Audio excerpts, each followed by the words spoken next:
Good morning. As you are no doubt aware, a great deal of unprovoked and unfettered shade has been cast upon our WhatsApp activities by one Julianne Lascalzo Gleason. In an effort to redeem ourselves in her eyes and restore our honor, I have decided to restore an older tradition in the group, and that, of course, as you will recall happily, is the Humdrum video update. Today's Humdrum topic, I think you will find quite appropriate, and I encourage all of you to respond in kind. For today's Humdrum video update, we will be rating 7 types of objects. Of course, you will be happy to know that all of these objects are indeed forks. As you can see, if I switch to landscape mode, I have 7 types of forks in my cutlery drawer. Possibly more than the average person has, but I can assure you none of these is unique. I have multiples of each of these kinds of forks, and I have a very particular preference as to which forks are preferred when eating. So I'm going to go through each of these from types 1 to 7, from left to right, and I'm going to describe to you why certain forks are good and certain forks are bad. We'll start here with type 1. This type 1 fork, as you can see, straight off the bat, it has a very pleasing design. If I zoom in there, you can see that it's got a lovely beveled edge, which is very pleasing indeed. In terms of weight, not bad. I would rate it as medium in terms of fork weights, medium. Now, very important for a fork, tine length and size. These tines are thin, which I view as relatively good. You don't want them too thin, but these are quite good. In terms of tine length, I would give them a medium. A medium. They could be a bit longer, I feel. You'll soon see what good tine length looks like when we get to one of the further types. So that's type 1. Type 1. Very good. Very good. I'm going to rate type 1. Type 1. Very good. We'll move on now to type 2. Now, type 2. Oh dear. Straight away. I mean, I didn't even rate this for type 1 because when I picked it up, I didn't notice a problem. But for type 2, there's a balance problem. It's very, very top heavy. The handle is extremely light and the head is extremely heavy. This fork feels like it wants to leap free from one's grasp. It's a rebel.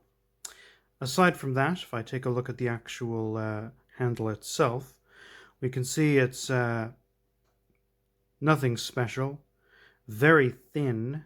Doesn't have a very pleasant feel to it. It's feels like a cheap fork, to be honest. Cheap fork. No beveling, no designs, no nothing. It does have a watermark on it, and by a watermark I obviously mean an engraver's print. The camera won't focus on it very well though, so we'll skip that. Because I generally don't care for this fork anyway, so I don't think whatever the silversmiths that forged it have imprinted could redeem it.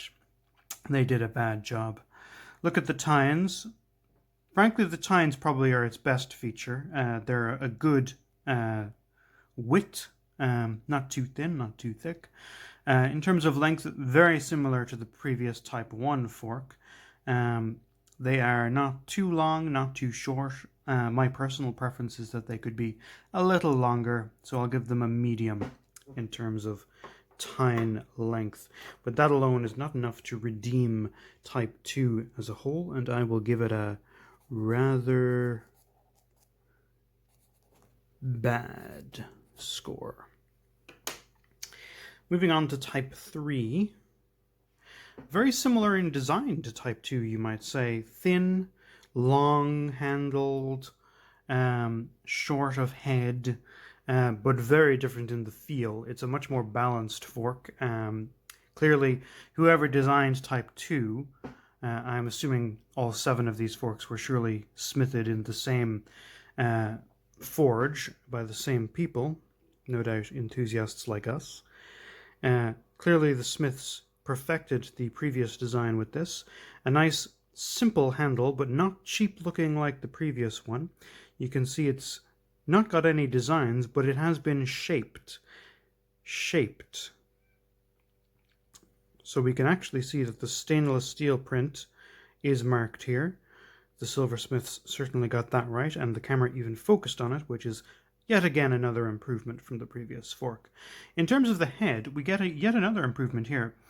The head for this fork, it has a better curve to it, a better curve than either, I think, of the 2 previous forks. The previous forks were, they had a standard fork curve. This has a more pleasingly curved curve. Look at that. Amazing. I quite like that. When I picked this fork up, I wasn't even aware that the curve would be this good. Incredible. Moving on then to the tines themselves. You can see they're a little bit thicker than the previous tines. A little bit thicker. But not too thick. I think it's a design decision rather than a functionality decision on the part of the silversmiths. So that's pretty good. Pretty good indeed. So yes, I quite liked that. That was surprising. I didn't think I'd be rating this so highly when I picked it up. Excellent. Okay, moving on to type 4. Now here's a strange looking fork indeed. Look at it. It's got the handle that you immediately draws the eye. It's got the handle design as though it were designed to have a plastic handle or something like that. It's got the design of a plastic handle, but it's a metal forged handle by the silversmiths. Metal forged. So you can see some very fancy designs here. It's been shaped and it's been designed. Some nice things right here down on the pommel of the fork. And up here on the crossguard, the same as well. Very nice indeed. Look at that. Fantastic. In terms of weight, it is possibly, I would say, easily the heaviest of the forks that we've reviewed thus far. Heavier than all 3 that came before it. So it's got a great balance. It sits in the hand very comfortably. It really lets you know you're holding a fork. In terms of the tines, straight away we can also see standard fork curve, but tine length. Incredible. The longest tines we've seen thus far. They have a standard width, not too thick, not too thin, but the length, they're long. These are long tines. You could really stab a nice chicken nugget or something with this fork. Excellent. Very pleased. Very pleased with that fork. You can even hear that nice clunk when I put it down. Lovely. Lovely. We liked that one now. I'm going to say quite good. The only thing I would say is type 1. If we just jump back there a sec, I preferred type 1's handle design. So, speaking of handle design, type 5 is going to be a shock for all of you. Look at this. Type 5 handle design. This has been etched by an artisan. This isn't a mere rudimentary design like we've seen before. This is a work of art. Look at that. Fantastic. And if I flip it over, we can see that the back is just as, if not more so, designed. The back of a fork. This shows real attention to detail. Clearly these silversmiths really gave attention to this fork. Look at that. Amazing. So, fantastic. I don't think anyone could argue that this is truly the most triumph of a design we've seen so far. If I end the camera up, we can see that the surprising things about this fork do not end with its mere flashy design, because we mentioned the last fork had long tines. This fork blows that fork out of the water. The Type 5 fork has the longest tines of, I think, any fork that we'll be looking at today. Remarkable indeed. Extremely long. can see it's got a nice solid standard fork curve as well, but the standard curve is highlighted, and I say double down upon, just by the length of the tines themselves. We can see that there's a bit of perhaps lettuce or something on the back there that my dishwasher didn't get off. These are all fresh from the dishwasher, I should say, folks. Obviously, I wouldn't do a fork review with hand-washed forks or used forks, but clearly I need to look into getting the Powerball up and running on my dishwasher. I currently am suffering with a batch of dishwasher tablets that do not have Powerballs, and I think here now is the exact results of that. This is what happens when you don't have a Powerball, folks. This kind of nonsense, ruining your fork videos. So, I won't take any points off the fork itself for that, though. It's not the fork's fault. When I'm doing a dishwasher tablet review, though, you can bet your barn door we'll be coming back to that topic. Type 5. I'm going to say type 5. Great! Exclamation mark. Great. Couldn't find any faults with it. If I had to find a fault, I'd say maybe the design was a little bit old-fashioned, but I think in a fork, that's not necessarily a bad thing. Moving on to type 6. So type 6 is one of my favorites on the list here. You can see it's very simple. It's got a strange cylindrically forged handle. Cylindrical. No particular designs in per se, but the pleasing cylindrical shape, I think, is what they were going for. Is beauty in simplicity is how I would describe this fork. Because this is all one forged piece, this hilt, it is extremely heavy. Its size does not belay its weight correctly. It really sits in the hand. It's a heavy fork. If we go and take a look at the head, you can see it also has extremely thin tines. Extremely thin. Look at that. The thinnest of the forks we've seen so far. Remarkable indeed, and I quite like them. They're very good. You could certainly stab a piece of broccoli from a stir fry. You could use it to scoop up quite a lot of rice from that same stir fry. Or indeed, I could imagine this fork being used to feed even the most particular eater. If they wanted to stab even a single pea from their plate, this fork would allow them to do so. Excellently thin tines. Possibly one of the narrower fork curves, though. But I think the thin tines save it.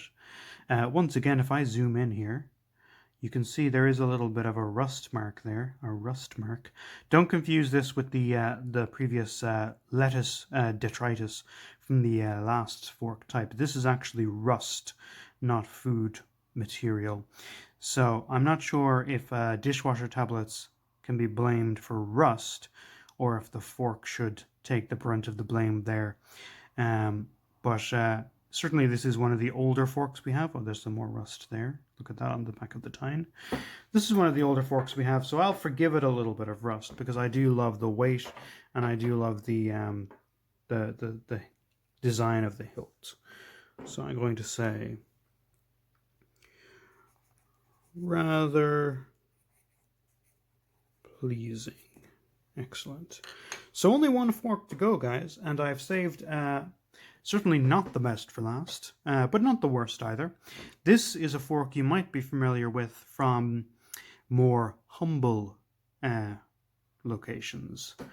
You can tell it's got a plastic hilt, a battered plastic hilt. Look at that scoring from the ages of use this fork has endured. This fork was already in the house when I moved in, I can tell you that much.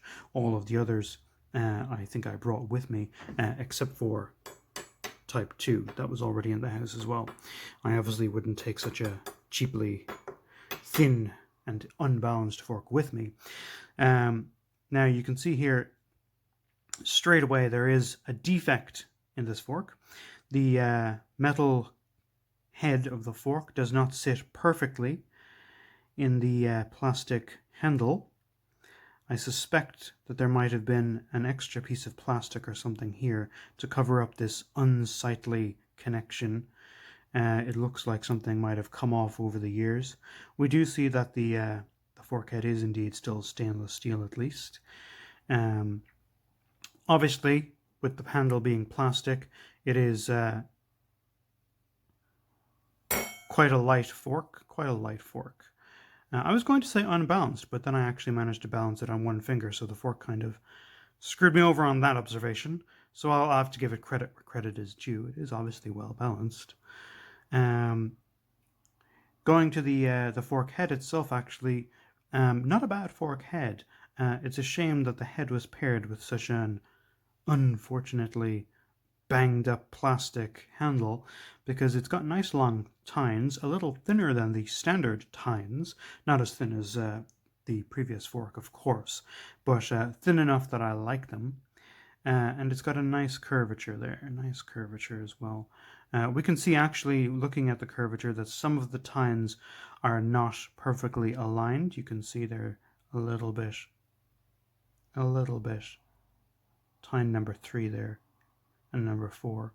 Yeah, tine number 4 is the villain there. He's out of sync with the others. But this is a very old fork, so I'll forgive tine number 4 for being a little out of place. So yeah, all in all, I have to say, when I picked up this fork, I thought I was going to give it a very bad review, possibly the worst of the lot, but I think its character has redeemed it somewhat. I liked that it surprised me with its balance. I liked that the tines were rather good, even if one of them is slightly out of place. So yes, a surprising character from a cheap, banged up old fork. So I'm going to say character full. Excellent. So obviously, out of all of these forks, we can see quite clearly type 2, rather bad, no redeeming qualities. The rest, I found something good to say, but type 2 must pay the ultimate price.